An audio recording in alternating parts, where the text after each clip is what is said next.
జన్మలగ్నాన్ని బట్టి లగ్నాధిపతి గురుడు కావడం వల్ల మంచి తెలివితేటలుంటాయి.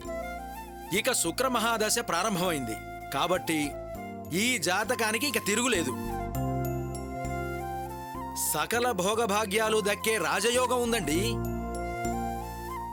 వాళ్ళు ఆశించిన స్థాయికి ఎదుగుతారు. అలాగా? అవునమ్మా, ఇందులో అణుమాత్రం సందేహం లేదు. ఇది నేనండం కాదమ్మా, ఇందులో గ్రహాలు చెప్తున్నాయి. ధన కనక వస్తు వాహనాలు సమకూరడం ఖాయం. ఇవి త్వరలోనే సొంతం అవుతాయి. అమ్మయ్యా, మీరిలా చెప్పిన తర్వాత నా మనస్సు కాస్త కుదుటపడింది.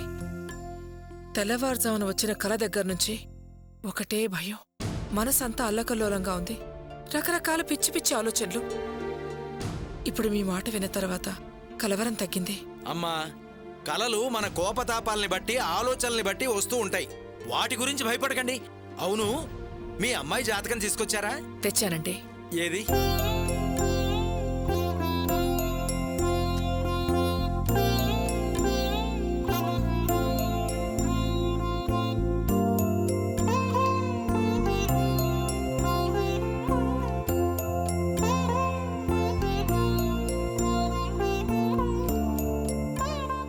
ఈ అమ్మాయి జాతకం కూడా చాలా బాగుందండి.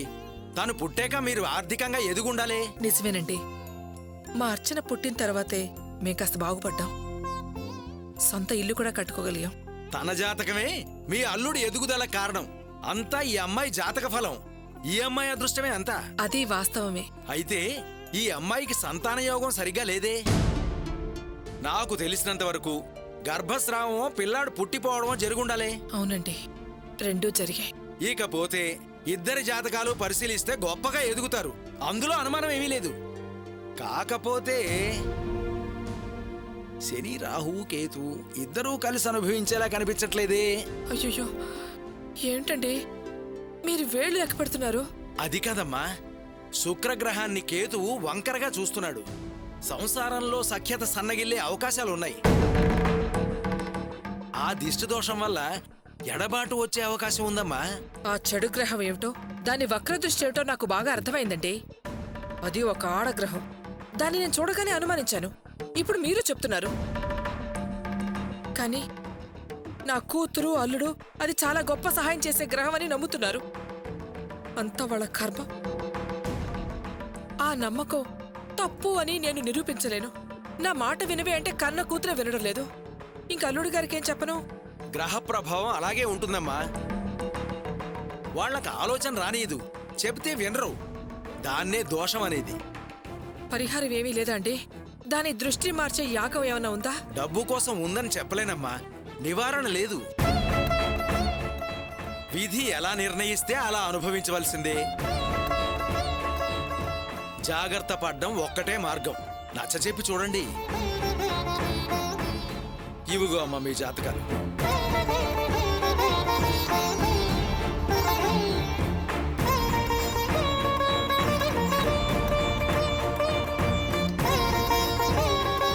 వస్తానండి. మంచిదమ్మా.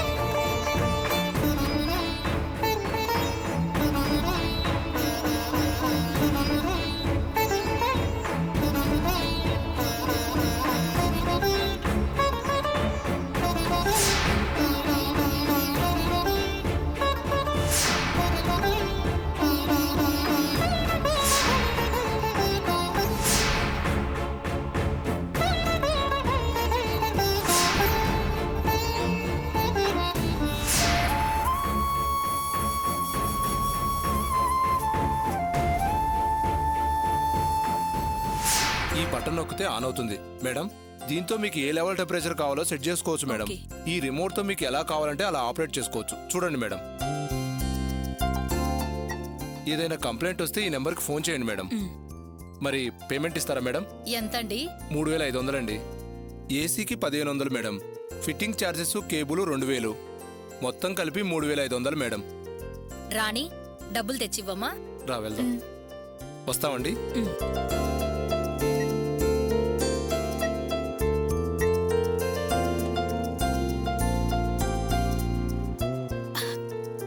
అబ్బా, చాలా చల్లగా జిల్జిల్ అంటుంది కదమ్మా. ఇప్పుడు చల్లగానే ఉందే. ఇంతకు ముందే ఎండలు కాస్త ఎక్కువగా ఉండేవి. అందుకే కదా ఇంతకు ముందే నేను ఏసీ పెట్టిద్దాం అన్నాను. నేనన్నప్పుడు ఎందుకు అంత ఖర్చు అన్నావు. ఇప్పుడు చూడు ఎలా ఉందో. అదే ఫ్యాన్ వేస్తే గాలొస్తుంది, కానీ చల్లదనం ఉండదు. అందుకే కదా డాక్టర్ కూడా ఏసీ పెట్టుకోండి అన్నారు. ఏమే ఏసీ పెట్టేశారు కదా, ఇంకా ఎందుకే అప్పుడు ఇలా ఇప్పుడు ఇలా అని పాత మాటలన్నీ చెప్పి దెప్పి పొడుస్తావు? వదిలే. అత్తయ్య, డబ్బులిచ్చేశాను. సరే. హా, సర్లేమ్మా, ఏసీ బానే పనిచేస్తుంది కదా, ఇక ఆపేద్దాం. ఏమే ఇప్పుడే కదా వేసింది, కాసేపు ఉండని.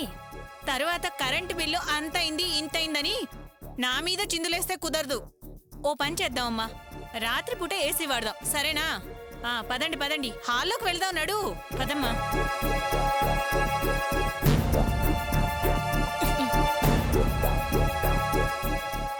ఏంటే? అమ్మా, నువ్వు కాసేపు ఏసీలో ఉండి చల్లదనం అనుభవించి వెళ్ళు.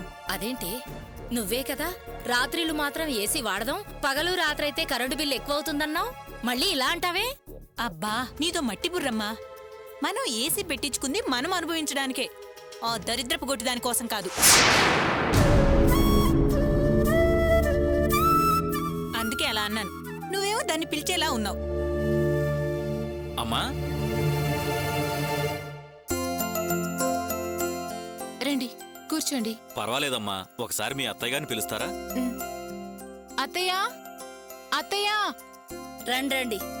రేపు నేనే మీ షాప్కొచ్చి ఇద్దామనుకున్నాను, ఈలోగా మీరే వచ్చేశారు. ఎంతైందండి? 4000గా? ఏం 4000 ఒకసారి బిల్లు చూడండి, మీకే అర్థమవుతుంది.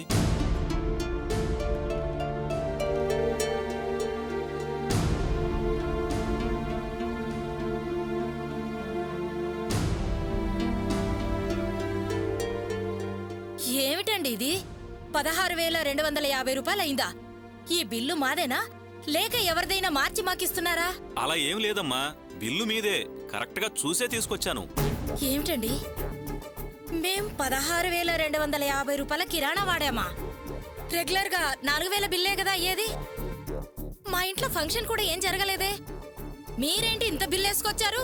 పొరపాటు ఏమన్నా జరిగిందేమో చూసుకోండి. పొరపాటేం లేదమ్మా, ప్రతి నెలలాగే మీ ఇంటి సామాన్లు 4000 అయింది. మిగతా 12,250 రూపాయలు మీ అల్లుడు గారి హోటల్ సరుకులుగా అయింది. ఏమిటి, మా అల్లుడు గారు హోటల్కి సరుకులు తీసుకెళ్లారా? అవునమ్మా. సరోజా, ఏమిటి ఇది? అల్లుడు గారు హోటల్ సరుకులు మన ఖాతాలో తీసుకోవడం ఏంటి? ఏదో హోటల్ ఖర్చు అడ్జస్ట్మెంట్ కోసం తీసుకొని ఉంటారు. అయినా హోటల్ ఆదాయం దాని ఖర్చుకే సరిపోయిందన్నారుగా. ఏమిటోనే, ఏం హోటలో ఏమిటో నాకేం అర్థం కావట్లేదు. సర్లే అమ్మ రాణి, డబ్బులు తీసుకురామ్మా.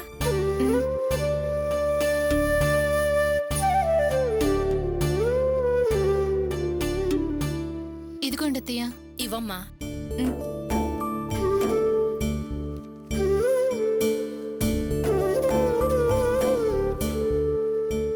కరెక్ట్ గానే ఉన్నాయమ్మా, వస్తానమ్మా.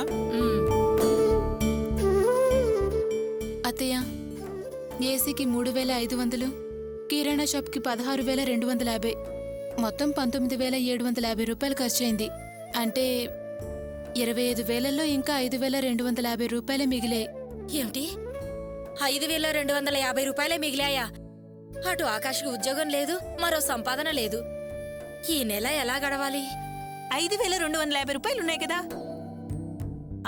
సరే, పిల్లాడికి ఈ వేసవి కాలంలో కాటన్ బట్టలు వేయమని డాక్టర్ అన్నారు.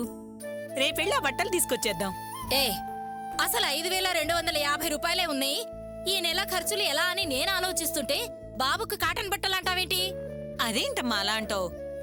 మొత్తం 5,250 రూపాయలు పెట్టి బట్టలు కొనేస్తావా ఏంటి? మహా అయితే ఆటో ఖర్చుతో కలిపి 2,000 అవుతాయి. ఇంకా 3,250 రూపాయలుంటాయి కదా. ఏదో ఒకటి చెయ్యి.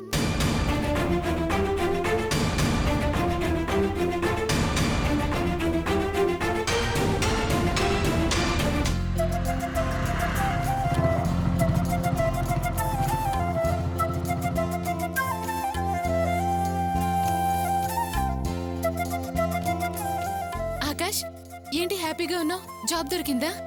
నానా, నానా, నానా, ఏంట్రా? నాకు ఉద్యోగం వచ్చింది నాన్న, ఆశీర్వదించండి.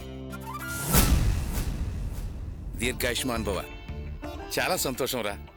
మంచి మాట చెప్పావు. సంపాదన లేదు, ఇల్లు ఎలా గడుస్తుందని ఆలోచిస్తున్నాను. నెత్తిని పాలు పోసినంత మంచి మాట చెప్పావురా. ఏ ఉద్యోగం దొరికిందిరా? ఇంతకీ ఆఫీస్ ఎక్కడా?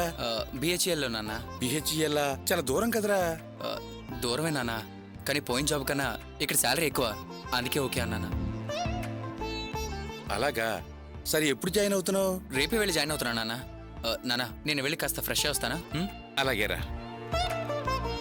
లలిత, ఆకాష్కి ఉద్యోగం వచ్చిందంట, వాడు వచ్చాడు చూడు.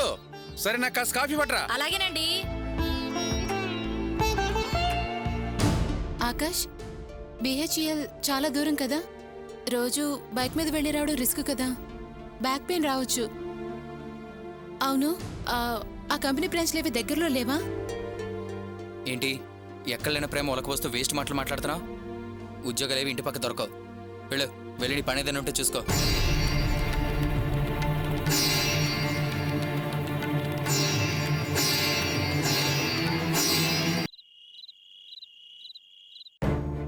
ఈయనేంటి మెదక్ వెళ్ళిన మనిషి ఇంకా వచ్చారో లేదో తెలియలేదే.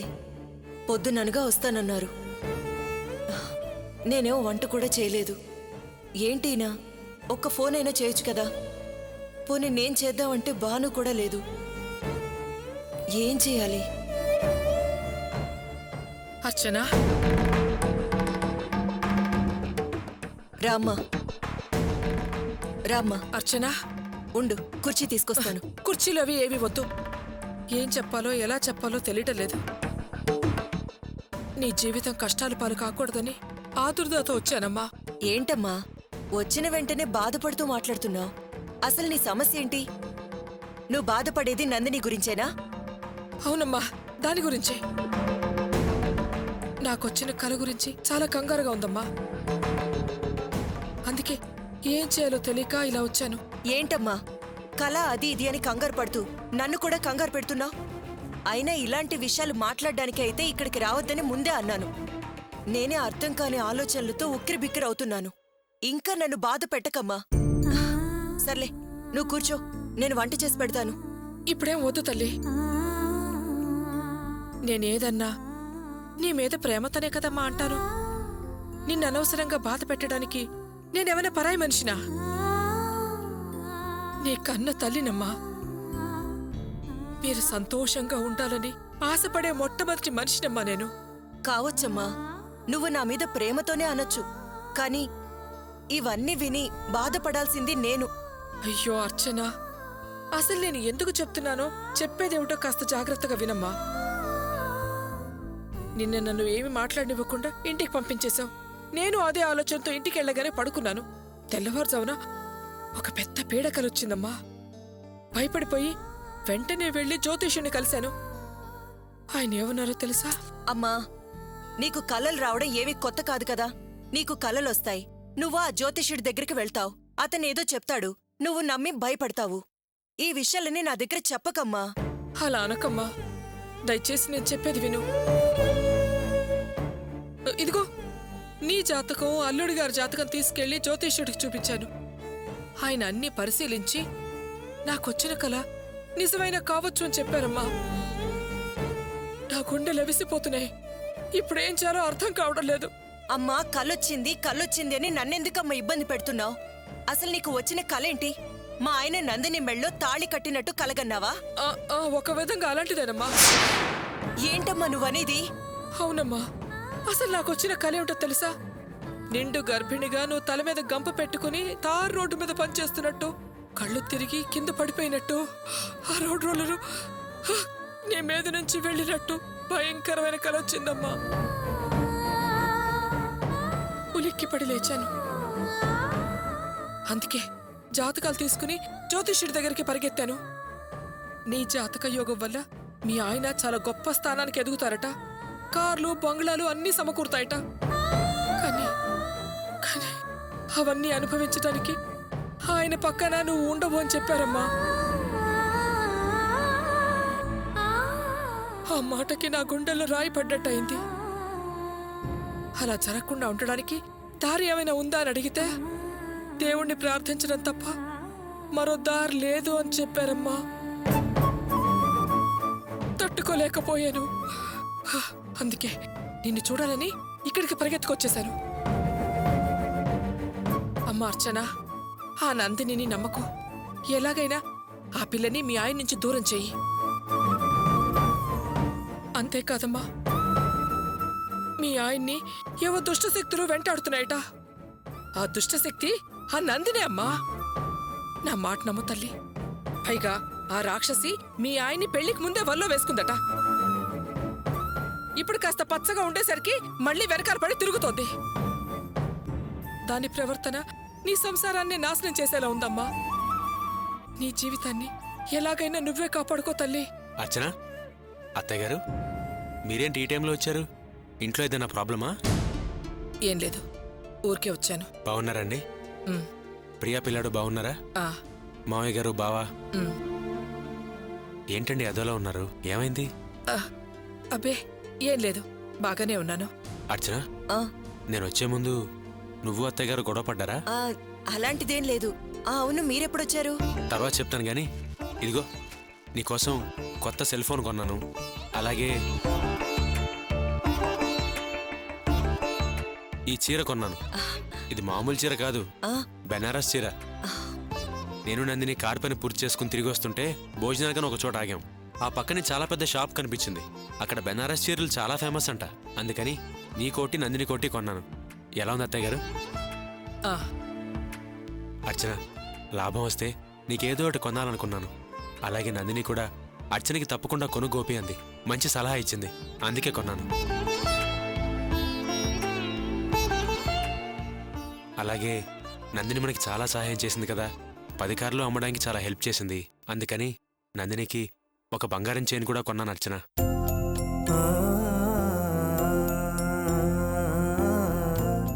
నందినేమో అర్చనతో ఈ విషయం చెప్పొద్దు అంది. కానీ నీ గురించి నాకు బాగా తెలుసుగా. నీ దగ్గర నేను ఏ విషయం దాచను. అందుకే ఈ విషయం నీతో చెప్తున్నాను. అంతేకాకుండా నందిని మన షెడ్లోనే ఉద్యోగం చేయబోతోంది.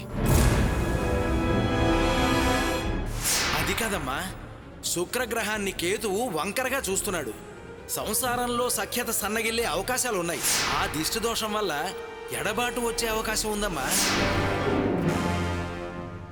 అదేంటి నందిని మన షెడ్లో జాబ్ చేయడం? అర్చన, నందిని పరిస్థితి ఏం బాలేదు. తను ఇంతకుముందు ఉద్యోగం చేసిన చోట మేనేజర్ నందినితో తప్పుగా ప్రవర్తించాట. రంగరాజు గారు చాలా బాధపడ్డారు. అందుకే నేను బాగా ఆలోచించి నందినిని మన షెడ్లోనే పనిచేయమన్నాను. నువ్వు నేను ఎలాగో చదువుకోలేదు. మన బిజినెస్ ఇప్పుడు చాలా బాగుంది. లెక్కలవి చూసుకోవడానికి మనకు మనిషి కావాలి కదా. నందిని అయితే బాగా చదువుకుంది. తను మనతో పాటే ఉంటే అకౌంట్స్ అవి చూసుకుంటుంది కదా. అందుకే మన షెడ్లోనే పనిచేయమని చెప్పాను. నందిని సరే అంది. కానీ మన షెడ్లో చేరే ముందు నేను ఒక మాట అడగమంది. అప్పుడు నేను చెప్పాను, అర్చనేమి అనుకోదు, అది చాలా సంతోషిస్తుంది అని చెప్పాను. ఏం అర్చన, నీకు సంతోషమేగా? నాకు సంతోషమే. నాకు చాలా సంతోషంగా ఉంది అర్చన. నందిని ఇలాంటి తెలివిగల అమ్మాయి మన షెడ్లో పనిచేస్తే మనం తొందరలోనే ఎంతో గొప్పగా ఎదుగుతాం. అత్తయ్య గారు, మీకు ఒకరోజు మాట ఇచ్చాను, నేను అర్చన్ని మహారాణిలా చూసుకుంటానని. ఆ రోజు తొందరలోనే వస్తుందండి. నా అర్చన్ని నేను కాలు కింద పెట్టనివ్వను, అంత గొప్పగా చూసుకుంటాను. అర్చన, ఇంకో విషయం, మనం వచ్చే వారం విజయవాడ వెళ్ళాలి. నందిని వాళ్ళ ఆయన అక్కడే ఉంటారు. వాళ్ళిద్దరూ విడిపోయారు కదా, మనం వాళ్ళిద్దరిని కలపాలి. అలాగేనండి. అది మీరు కుదిర్చిన పెళ్లి. మీరు మాట్లాడితే ఖచ్చితంగా మంచే జరుగుతుంది.